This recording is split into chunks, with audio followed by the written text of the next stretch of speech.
My name is April Roberson, and I am the Contents Move-Out Manager. Back in 2009, September 2009, I lost my job that I had had for 11 years, a job that I thought that's where my career would be. But just all of a sudden, I lost my job. So in early 2010, I started putting in applications just everywhere, and nothing was happening for me.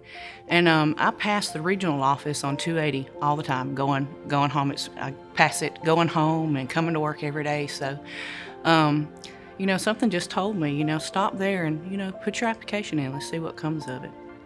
So I did. And within a few days, I was called in for an interview with Mr. David Wilson.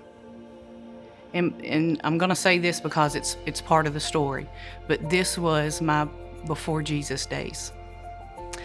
And so I came in with Mr. Wilson, and we went into his office and we sat down and went through the interview. He asked me questions about my past work and everything like that.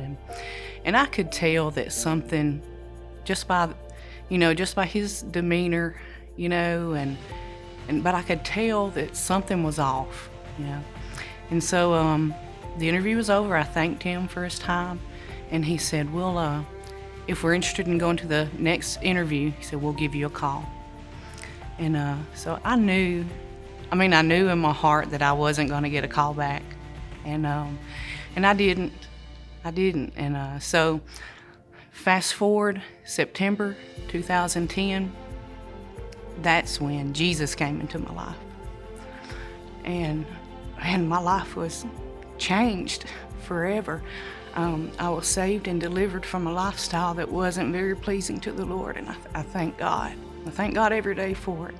After that, in late December of 2010, here I am driving down 280 again, and I look over at SERVPRO, and something just says, hey, fill out an application again. Try again.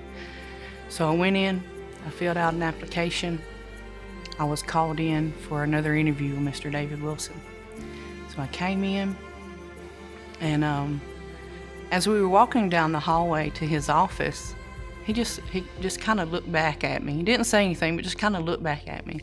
We got in the doorway of his office, and he turns back and he looks at me and he says, have I interviewed you before? And I said, yes, sir, you have, back last year in around April or May. And he said, I thought you looked familiar. And I said, yes, sir. He said, this is before we even sat down. He said, you look different. And I said, yes, sir. I said, I am different. And we sat down, and he didn't even start the interview then. He said, and he was just smiling the whole time. He said, he said, I want to hear why you're different than from the last time that I interviewed you. And of course, that just opened up the door for me to share my testimony. And I said, well, last time that I was here, I said, I didn't know Jesus. I said, but now I do. And I'll never forget the smile on his face. He was just smiling from ear to ear. And he said, I already knew the answer to that question before I asked it. And I told him, because he said, I want to hear it. And so I said, well, back in September, I said, I gave my life to the Lord. I said, he saved me and delivered me from a lifestyle that wasn't very pleasing to the Lord. And he's just smiling and nodding his head the whole time. And I tell you, we had church.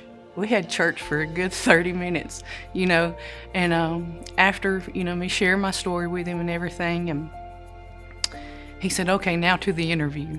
And so he interviewed me again, and he said, I could tell a difference, a change in you. And he said, I remember your interview, your first interview. He said, I remember it. And he said, just something wasn't right in my spirit. He said, I knew that right then it wasn't the right time for you to be employed by SERVPRO. And he said, but now, he said, I feel like you would be a great asset to our team. He said, I'm going to send your information to my son, and you should be getting a call, within the next week or so, a few days. And sure enough, next few days, I got a call for an interview with Brady, And that's how it happened. And I'm here, and I've been here. January will be 9 years. So and I love it. I love it.